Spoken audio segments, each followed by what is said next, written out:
Temperatures on the rise in South Florida.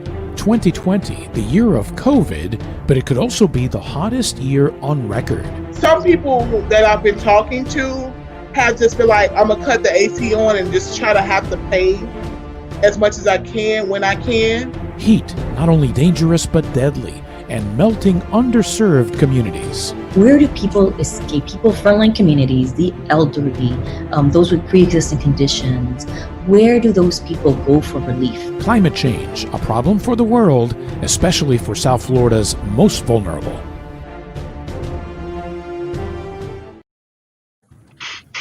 Hello, everybody. I'm Chief Meteorologist John Morales from NBC6, and I'd like to welcome you to the NBC6 Forum on Climate Change Melting Underserved Communities.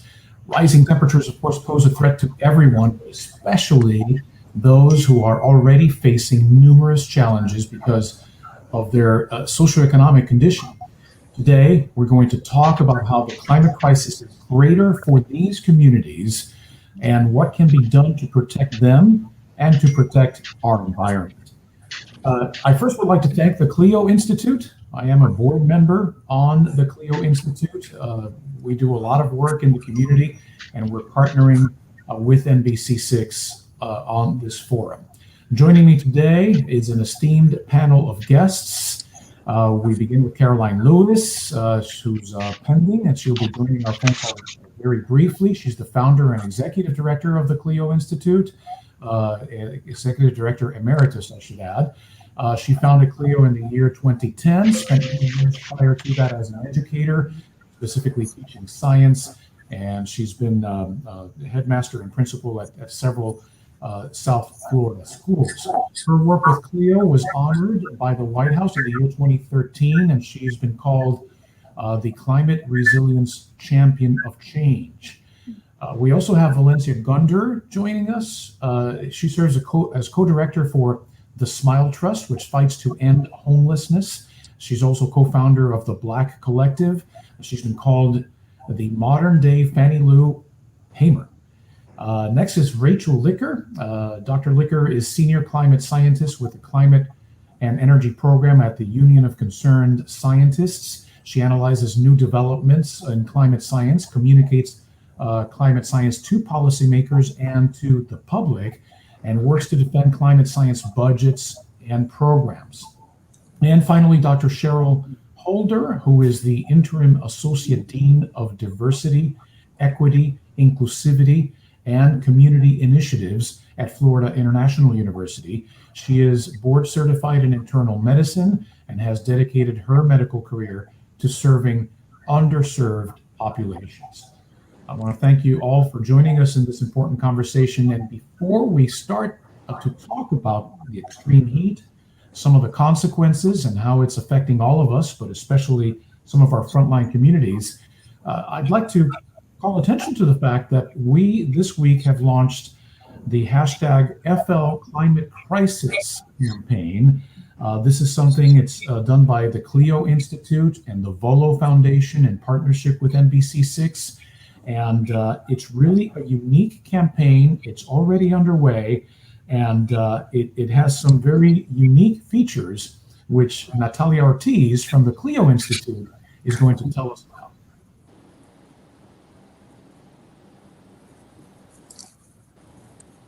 And you are muted, Natalia. I apologize. Thank you, John. I'm Natalia Ortiz with the CLEO Institute, and we're incredibly proud to partner with the Valo Foundation, the Union of Concerned Scientists, and Zuby Advertising to bring you our Florida Climate Crisis campaign, or as we like to call it, Melting Florida. Working with an amazing artist, we have designed wax sculptures that represent what we care about. The Lifeguard House at the Frost Museum of Science represents our quality of life and our tourism. The Florida Panther that we'll be unveiling next week in Tampa represents our vulnerable biodiversity both on land and in water. And our Florida Family statue that will launch in Orlando at the end of September will bring health and the legacy we leave behind to our children front and center. Because the climate crisis impacts everything that we care about. As someone who grew up in Miami and is now raising her family here, I'm in this movement because I cannot stand by while my children's future gets destroyed. If we've learned anything from COVID-19, it's that science matters. And our top climate scientists are telling us we must act now with urgency. It's up to us Floridians, not just to do what we can at home to lower our global warming pollution, but to demand that our elected officials on both sides of the aisle do more to protect our environment. Because our environment is our health, our economy, it's our life. So I leave you with this call to action today. Go to floridaclimatecrisis.org. Educate yourself on how heat is impacting you and what these extreme heat days are going to look like 20 to 30 years from now. It might shock you. And then sign the Florida Climate Pledge so that our elected leaders know that the Florida climate crisis is a priority for you. Thank you. Thank you, Natalia, for that. And I tell you what, I mean, this is going to gain considerable traction on social media. I mean, you can all go actually and see it. It's right there in the plaza in front of the Frost Museum, between the Frost and the Paris Art Museum. Right there, this thing is melting in the hot Florida sun. Some of the rain that we'll see this weekend might help too.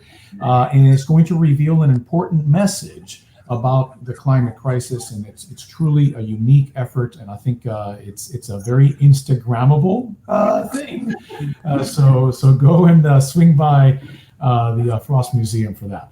All right, let's get going with this discussion, and I thought the best way to do so would be to look a little bit at the background right now. So I'm going to start with Dr. Licker, because it's really hard to ignore some of the symptoms of climate change. I mean, it's all over the news right now, right? So could you please provide a quick primer for our viewers, for our audience? What has brought us to this point? Yeah, it's a great question. Thank you. And the short answer is that people have been releasing heat-trapping emissions into our atmosphere since pre-industrial times by, for example, using gas to drive vehicles, powering our industries with coal, and generally relying on fossil fuels to power our electricity. And these heat trapping emissions have raised the temperature of the earth, and kind of akin to a person having a fever. This increase in the Earth's temperature has led to a whole host of different symptoms, from the extreme heat that we're talking about here today, to the wildfires that are increasingly becoming bigger and more frequent out west, to the changes in our ocean that we're seeing all over. But I think also it's important to bear in mind the socioeconomic and the political context around what got us here today when we think about that. And I think it's important to note that it didn't have to be this way. There's a lot of influence of the fossil fuel industry into our political system that really, in addition to sophisticated disinformation campaigns that really led to a lot of uncertainty and confusion over what the science says, and stalled, and in many instances actually just prevented totally climate action.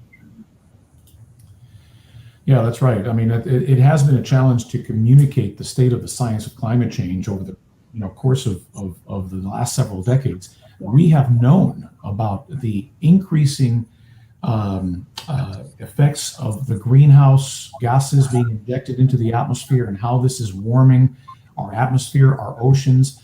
But unfortunately, even though scientists were calling attention to this, you're right that there were some special interests and deliberate disinformation campaigns out there that really have made it very difficult to communicate this to the public. And may I add, and I am part of the media, the press has been unknowingly complicit in doing this, because we have provided a platform on equal footing to outline views that are not part of the mainstream science.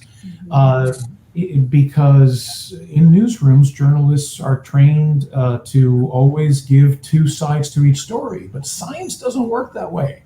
You go through scientific method for a reason, and it's to determine, you know, the what you can prove with experimentation, whether you can prove a hypothesis or disprove it. And this is how you come up with what we call theories, which are scientific facts. And once you go through all that, you basically have one answer and not two. So we need to get away from what's called false balance or false equivalency. I think we've done that in newsrooms, especially in the last 5 years or so. But certainly prior decades, we were very much guilty of providing platforms to outlying views, fringe views that had no place in this discussion, sadly. All right, while we, I wanted to talk about specifically the heat, and you know, this is the hottest year on record so far for the city of Miami. And when you look at climatological records across the Florida Peninsula, we're not alone. This is not the only city ranked with having 2020 ranked as the hottest year we've ever experienced in terms of our climatological records. But when these things happen, there are certain communities that are more at risk than others. So I'm going to turn to Dr. Cheryl Holder here and have that discussion right now. First, let's set the basics, Dr. Holder. I mean, how does excessive heat affect the human body, and who's most at risk when these things happen? Okay. Well, excessive heat, unlike what I'm hearing, is that okay? I'm hearing some feedback. I hear you just fine. Yeah. Okay, great. Unlike the science and journalism, the body doesn't lie. So we know that this has been affecting us for many, many years. And in 2016, one of the first patients I had was somebody who came in whose lung problems was getting worse. She was having worse and worse COPD because of the heat, and she couldn't afford air conditioning. So she would have more and more of her shortness of breath and used up our inhalers and came in for refills. And so we see the heat affects you physiologically, and it also affects you psychologically. With the rising temperatures in your body, you trigger a sweat mechanism, and then with the sweating, you create, with the air moving, you would cool your body. What happens to us many times in South Florida, we have the humidity, so you can't sweat, so you can't evaporate, and you can't cool. So then that leads to a host of other reactions in your body, which would, some folks trigger their breathing, some folks increases the heart rate so that they have increased risk of heart disease and having heart attacks. We're seeing worsening dehydration. So we just saw a study that clearly showed that women who live in these areas who are pregnant have higher rates of preterm babies and premature babies, preterm labor. So we see the impacts physiologically. So you might be out running and you'll start feeling the sweating. You start sweating more, and then you get the little rash and the sunburn. And that's when we start seeing the temperatures going up. And your body will try and accommodate by sweating more. But if you can't sweat and you don't stop, your internal temperatures rise and you can get nausea, vomiting, and worsening condition. Children happen worse because children physiologically have inability to sweat at the rate that they need to sweat to cool themselves. They also, because of some changes in our demographics, the increasing fat, body fat that they already have, and more, means that when the body, one of the first things you do is what we call vasodilate. The body takes the heat, dilates the vessels so your skin can cool and the heat dissipates out and evaporates out. So children can't sweat, children can't control their volume, children often don't rehydrate at the rates they do. They have a higher risk of having complications from it. The same issues that we see in elderly, especially elderly that are on medications that for blood pressure. One of the cheapest effective medicines are what we call diuretics. And diuretics cause you to lose more fluid. So elderly people who may be on these medicines for their heart and their blood pressure, they're at higher risk. So we see all the changes that happen. I was at a music festival. I was being a volunteer, and the sister brought her younger sister to me, to the clinic, not the clinic, but to the tent that I was with. She was hot, she was sweating, and she was starting to vomit. And when I asked her what happened, She had been out all day. I said, "Did you have breakfast? Did you have any fluids?" They hadn't eaten because they weren't, definitely came from the surrounding area in the Overtown area. So they were poor. They didn't have adequate hydration, adequate food. And she also says she had no air conditioning at home. So she came from a hot home to hot outside to an outdoor festival and started moving towards heat exhaustion. So we see this in children, we see it in elderly, we see it in poor communities, and especially in communities that don't have access to cooling during the evening to cool that body temperature down, and then to come out with the humidity. So it's just combination, just layers and layers of problems for underserved and poorer communities. So I hope I sort of summarized it well enough that we get an understanding. You definitely did. And I see Caroline Lewis. Hi, Caroline, welcome. And we already introduced you before, and I'm going to work you into this conversation in just a couple of seconds. But I want to follow up with Dr. Holder because I want to ask you about, if you're sitting in a hot house or apartment for, all day, and then nighttime comes and you're looking for some relief, but yet the nighttime temperature doesn't drop all that much. And it's extremely humid, and maybe the nighttime minimum temperature ends up being 84, 85 degrees, the low. So what happens when you're stressed from the heat during the day, and then at night it doesn't cool down? Does that build up in the human body? What we find that puts you more risk also, because you do need to have the nighttime body temperatures to cool, so you can also sleep. The best sleep happens at around 73 degrees. So we know that many communities that do not get adequate sleep, that then creates more complications physiologically. I didn't even touch on the mental health issues, where we see increased interpersonal violence just by going up 2 degrees, 1 to 2 degrees, increase interpersonal violence. Everybody knows when you get hot, you can get a little angry.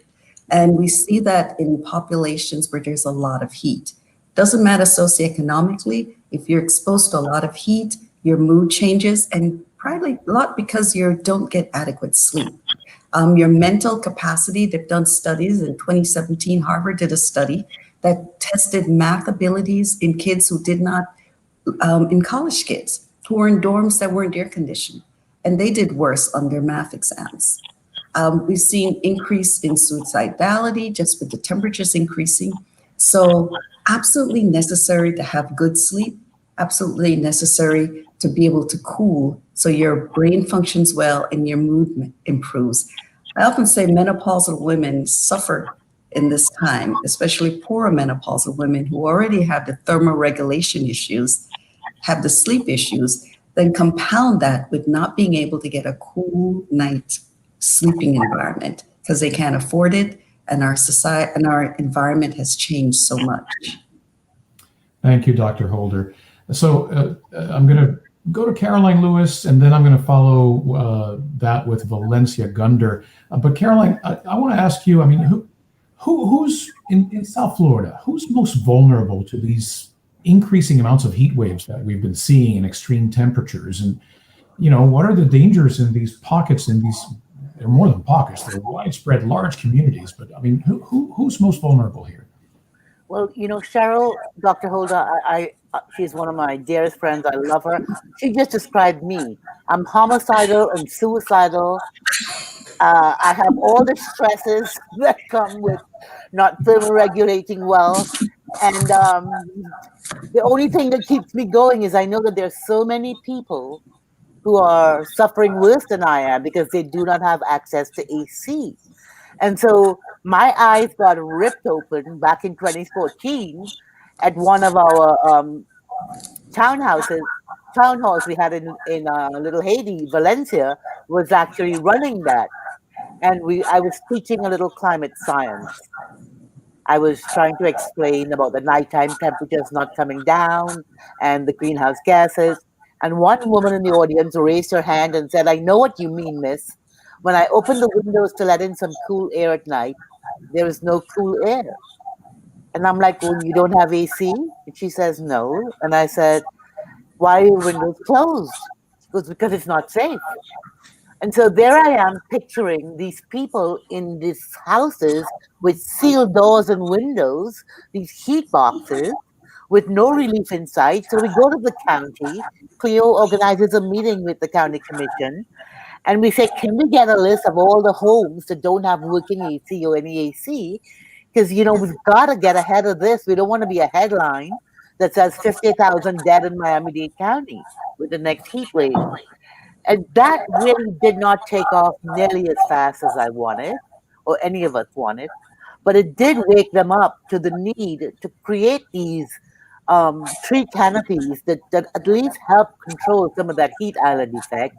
It did help them think about cooling centers, and I was pushing for overnight cooling centers because, as Dr. Holder said, 73 degrees is not attainable as a nighttime temperature for what I feel is more than half the year in Miami. So I think with a population almost 60% poor or working poor, who probably do not have air conditioning, and if they do, they don't have the luxury of running it for very long because of the bills, it becomes quite a burden. And as I've said before, and I'll end with this, what we're experiencing with COVID is exactly what we're going to have to do with heat and climate change, because the people least responsible for global warming are the ones feeling the effect most and unable to deal with it. The science is not being heeded.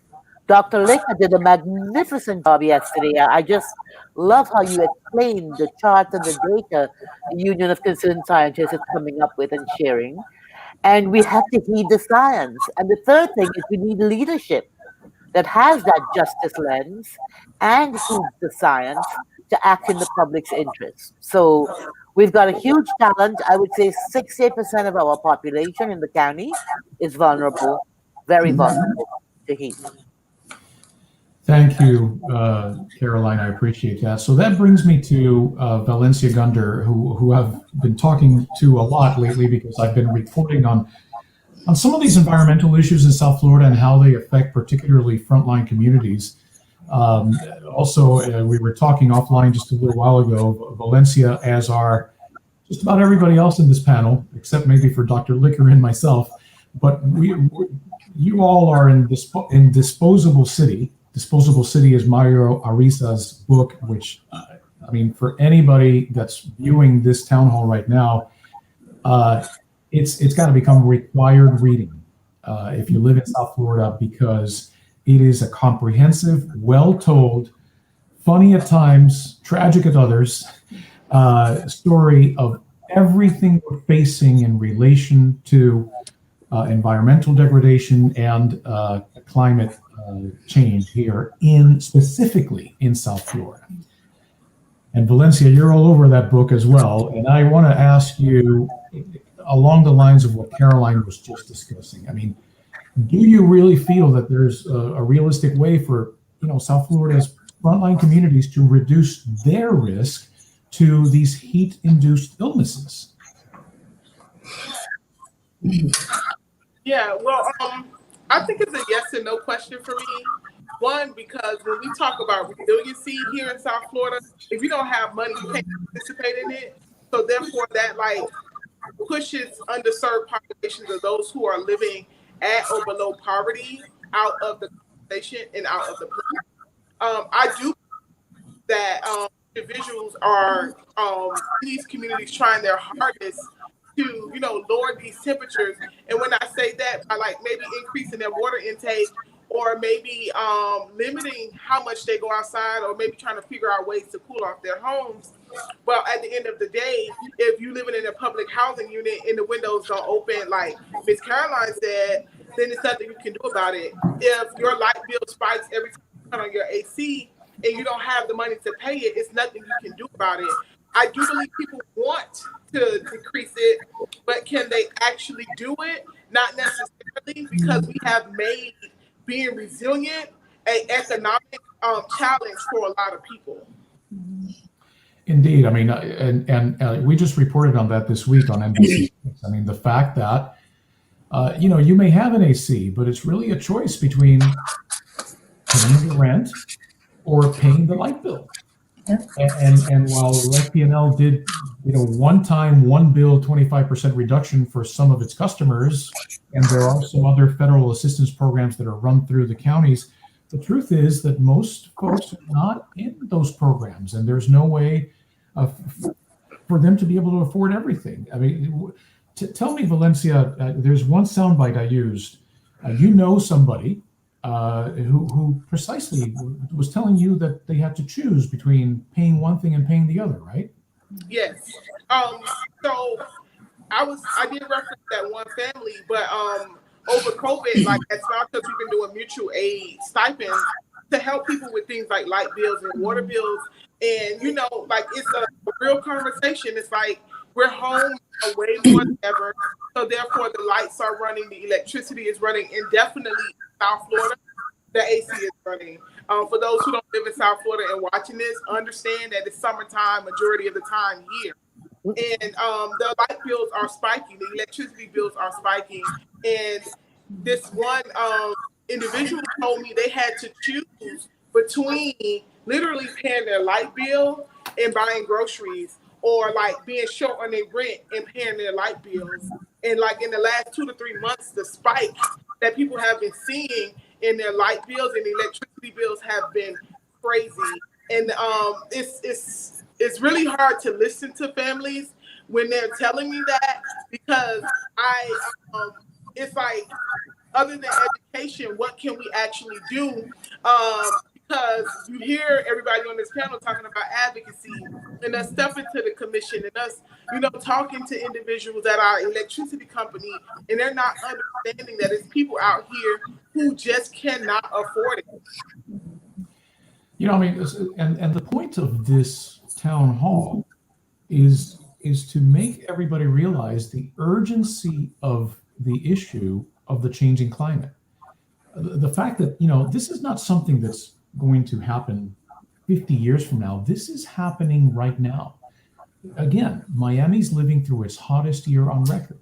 The number of days with heat index values that reach dangerous levels are increasing, and it's happening right now. And if we don't find a way to slow down our increasing temperatures at a planetary scale, because we need an international collaboration for all of that, then this is just going to continue to go forward. And like Caroline said a little while ago, we need some real leadership to be able to accomplish that. Now, Rachel, let me go back to you, Rachel, because I just mentioned something, and I know you have the data and you have it in your head, and you're not going to show a chart here, but are extreme heat days increasing in Florida? And where are we headed in terms of how many more of those days are going to come down the pipe? Yeah, so we do see that across the state of Florida. Excuse me. We do see that there is an increase. It is different in different places. Southeast Florida, particularly Miami, Dade County, for example, has seen actually quite a staggering increase in extreme heat days each year over the last few decades. And as you say, we see climate change happening right now here before us in these kinds of trends. And it's something that scientists have been sounding the alarm on for a long time, and it's something that we're projecting is going to get increasingly worse if we don't take action right now. So, for example, a study that my colleagues and I at the Union of Concerned Scientists did last year called Killer Heat, we did projections of the heat index across the United States, and we found that for Florida, historically, the state has experienced 15 to 20 consecutive days in an average year with a heat index above 100 degrees Fahrenheit. Now, if we don't take action on climate change, we project that in the coming decades. So that's in many of our own lifetimes. That number is going to increase to 50 consecutive days in an average year in the next few decades with a heat index above 100 degrees Fahrenheit. So that's a really big jump. And that's just consecutive days, let alone the number of days overall that will be dangerous. And that picture gets even more stark as the century moves on.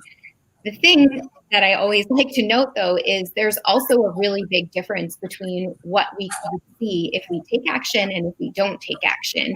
And we can create a much safer future if we take measures right now to ramp down our emissions and really demand, as others on the panel have said, that our decision makers take bold action, make bold investments, and really drive change forward. You know, that's an excellent point, Rachel, because, you know, I mean, I love to reduce my personal carbon footprint. I find ways to do it. You know, I've got solar panels, and, you know, I drive an electric car that's basically charged by the sun. And, you know, I do all these different things on a personal scale. But you know what? I mean, that's all good. It's definitely not bad. And the more people that do it, the better. But to really turn the ship. Yes. Right? What do we need to turn the ship? Caroline, Valencia. Leadership, policy change. We cannot, we have to have science inform policy. Yes. And that's it. If we can have science from Dr. Holder and Dr. Licker inform policy, because as Valencia, we well know, these people who we worry about the most are not able to help themselves. There is no safety net for them. And so it depends on how our leaders want to structure society and how to prioritize funding so that resilience is not just about infrastructure, it's about people and their ability to cope with the changing temperatures. And we're talking 5 years, 10 years. This week, I have a beautiful balcony right outside with a view of Biscayne Bay and the Atlantic. And I cannot even go out at night because of the walls of heat that I encounter as soon as I try to go out. I mean, it's really very scary how quickly it's happening and how fast these temperatures are rising. We have to get folks involved. It's leadership, but leadership often moves when you have a groundswell of the average folks out there.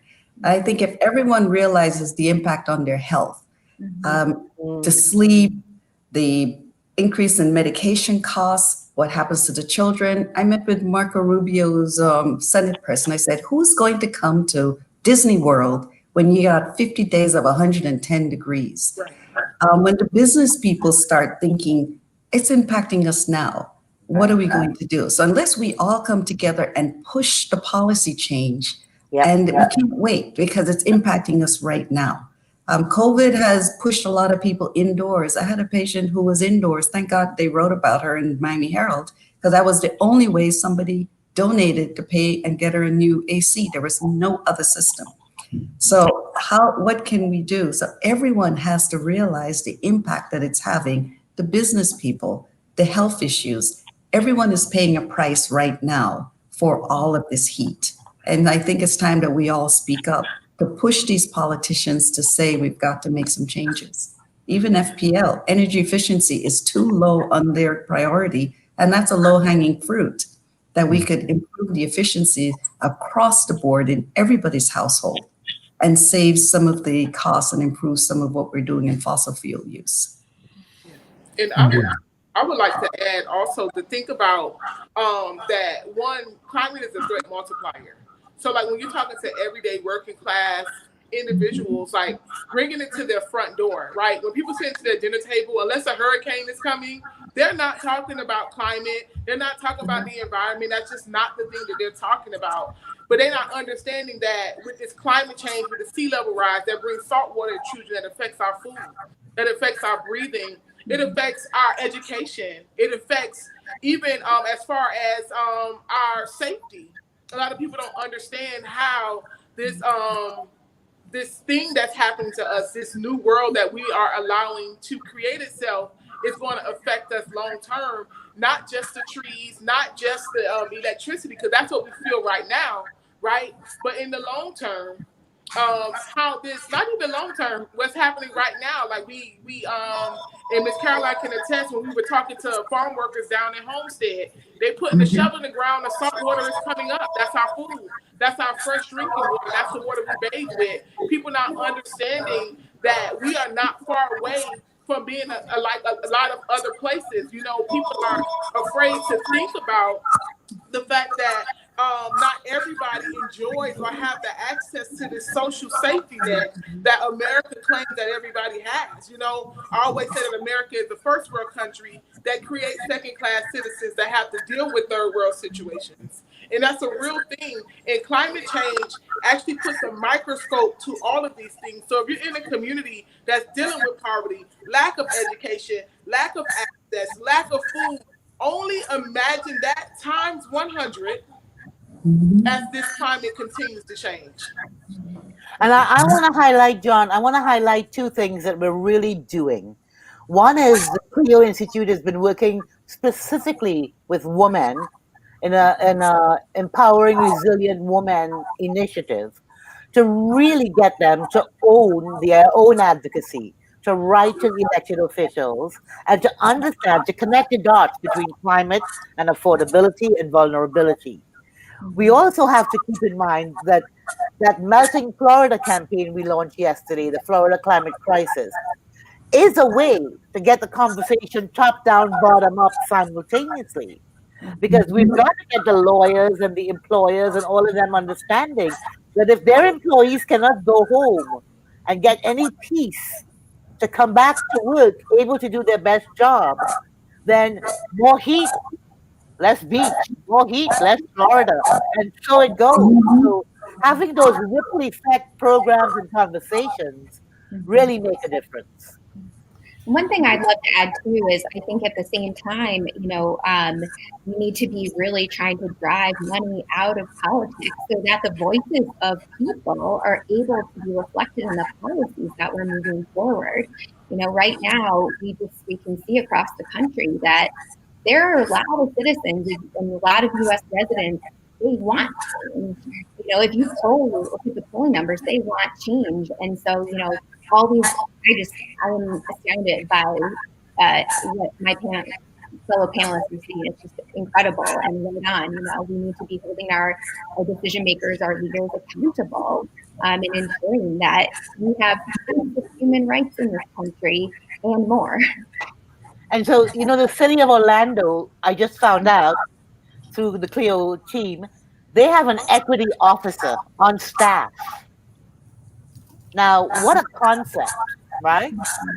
What a concept to have one person's full-time job to make sure that equity lens is informing policy and prioritizing budgets.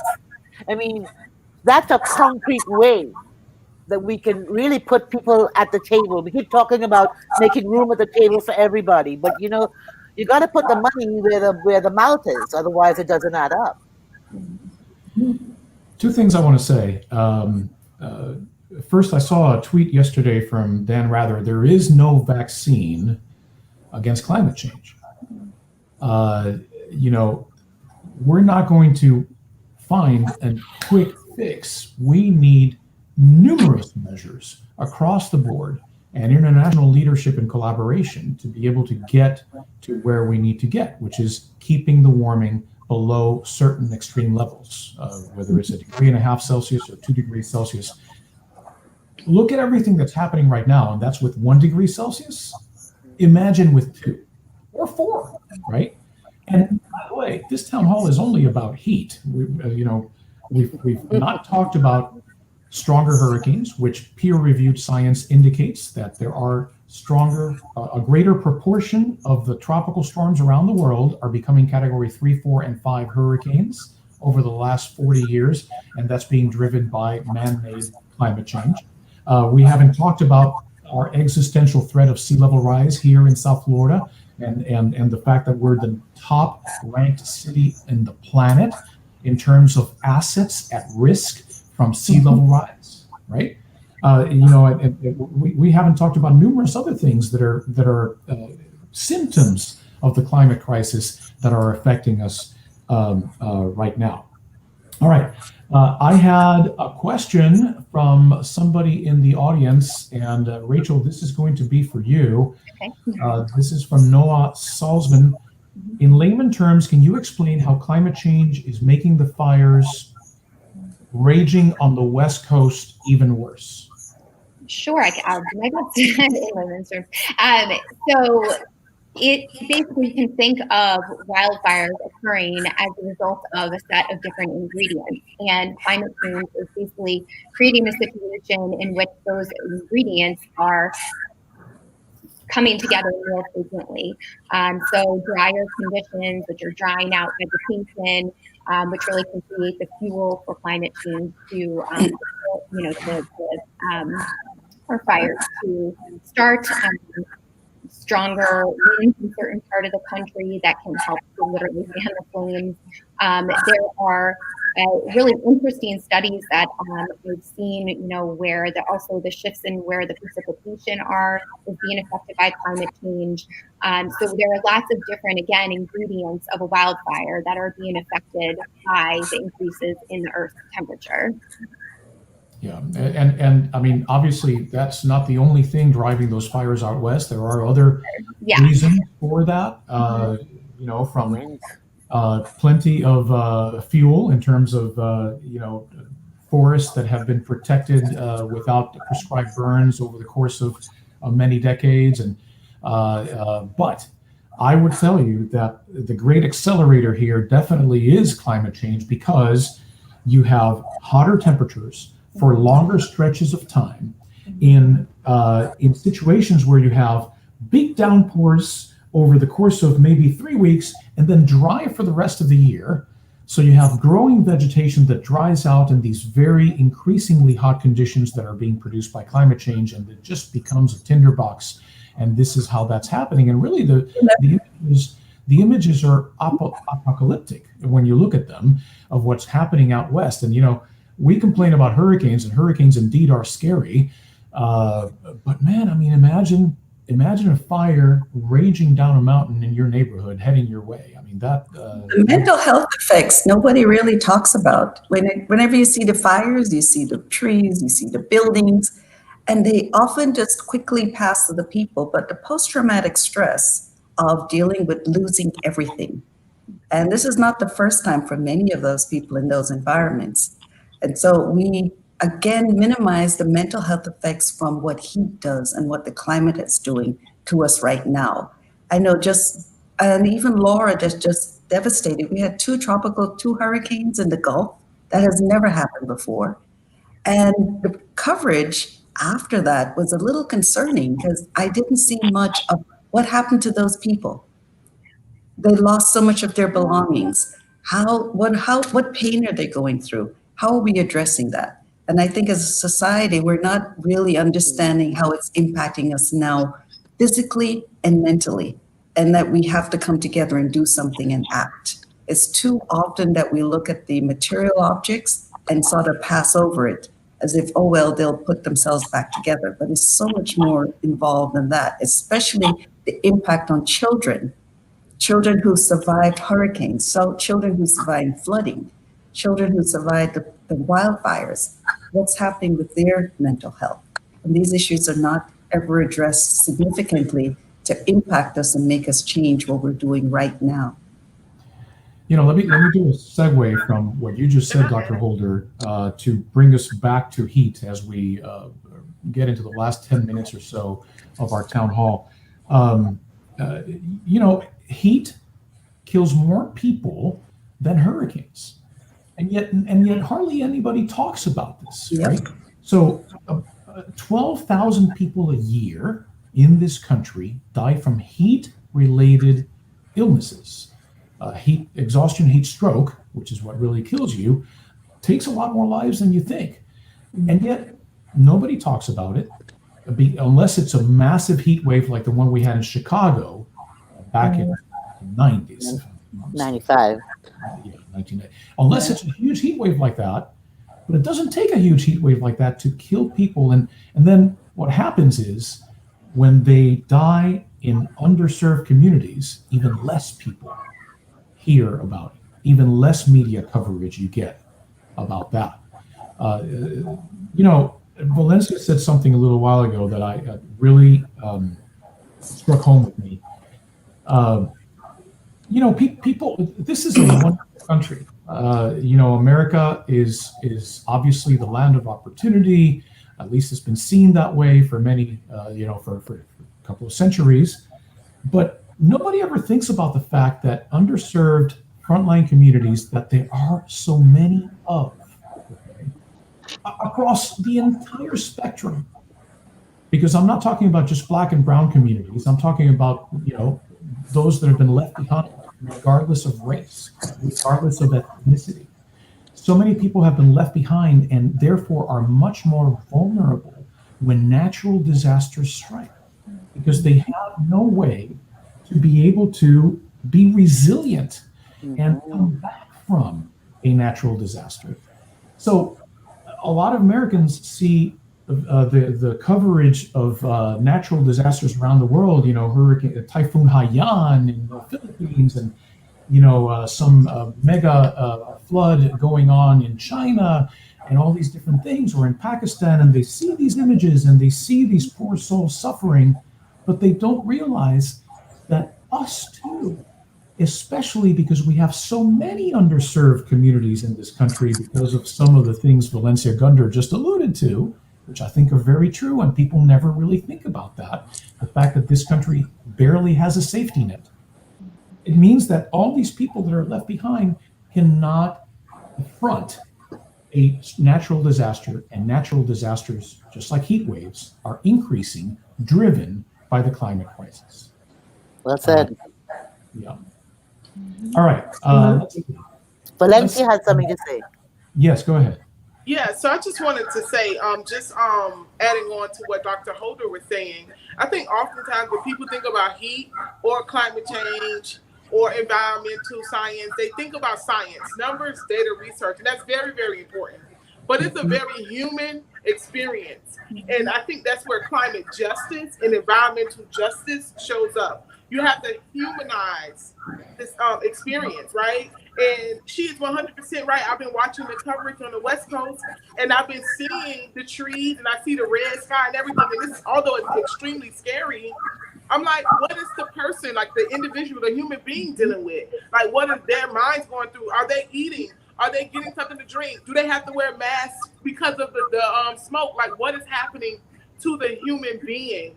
Like, even in Louisiana or the Gulf after the hurricane, or even here in the heat that we feeling in South Florida throughout these past few months, like, how are we and how are human beings, the human, dealing with these situations, and how is it impacting us?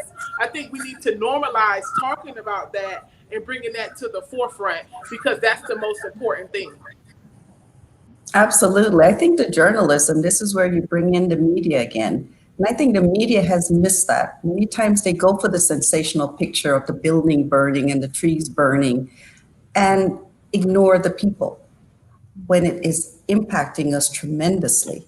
And that story needs to be told a whole lot more, and less of the sensational pictures, and show that pain. We may get folks understanding what's happening now, because we're not feeling each other's pain. There's not enough empathy around other people who are experiencing the pain of climate change. I so agree with that. And until we bring that to the forefront, we're not going to see this change. I think there's more empathy for the polar bears. And often folks think it's way off, but it's not for us. And it's often not for people who look like me, who are suffering right now. So how do we change that, Cheryl? That's why I implore media to join us. And so if you're going to cover a story on these fires out there, find the people. Louisiana, a whole lot of poor people went down along that last storm with Laura. They lost everything. And Volo Foundation is supporting this. This has a wonderful graph on their website, which shows how much insurance companies covers loss. This much. How much is governmental aid in covering losses? This much.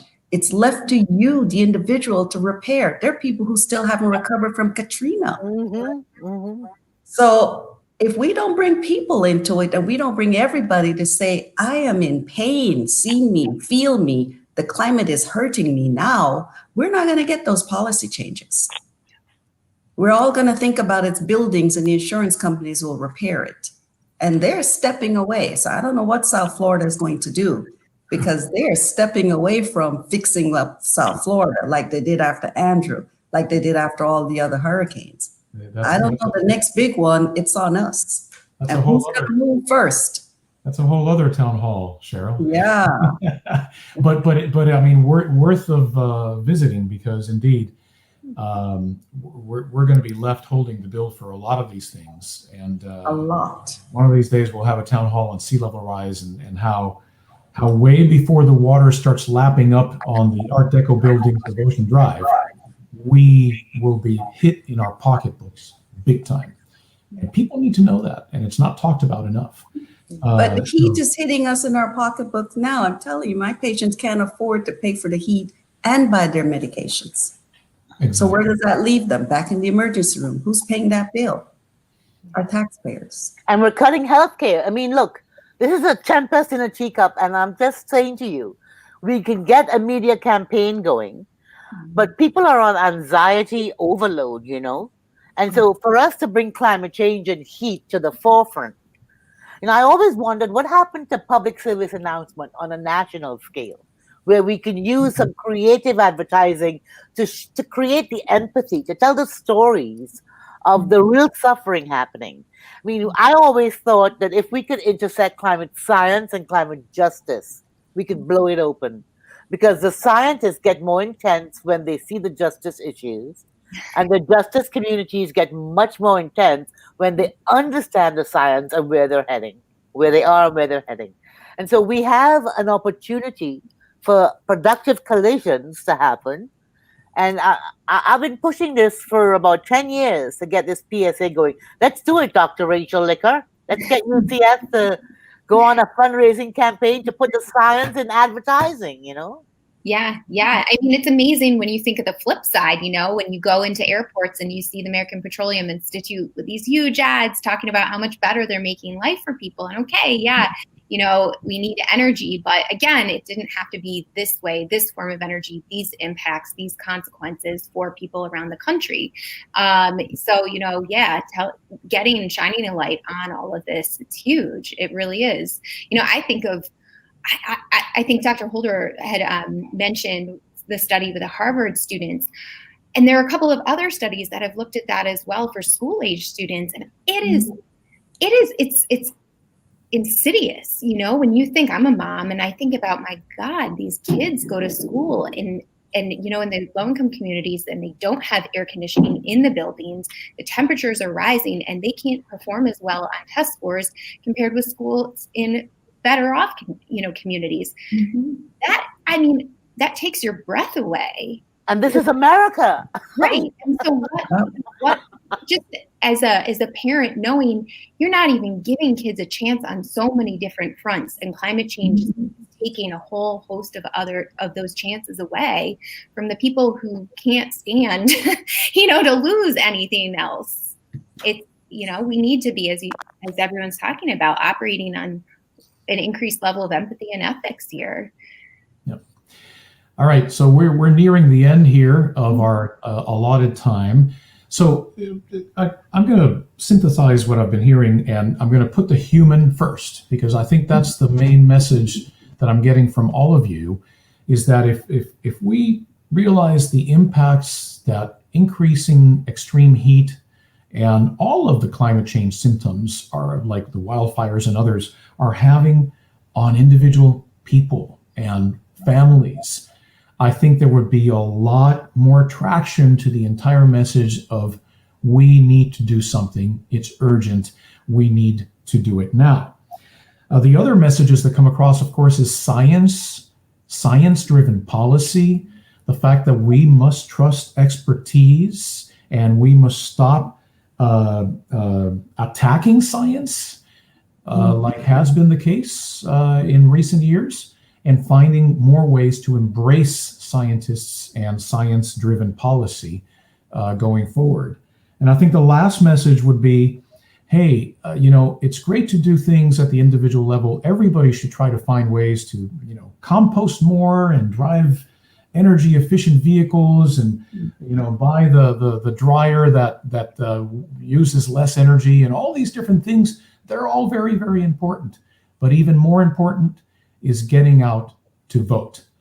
And I think with that, we're going to wrap this up. I want to thank everybody for attending this afternoon, this collaboration between CLEO Institute. Look up CLEO Institute at cleoinstitute.org. Of course, NBC6, where I'm chief meteorologist and proud to be so, and as well as the other panelists that were here present this afternoon. Again, thank you for your attention. Thank you for joining us today, and let's continue the conversation on social media and all other platforms. Thank you. Thank you.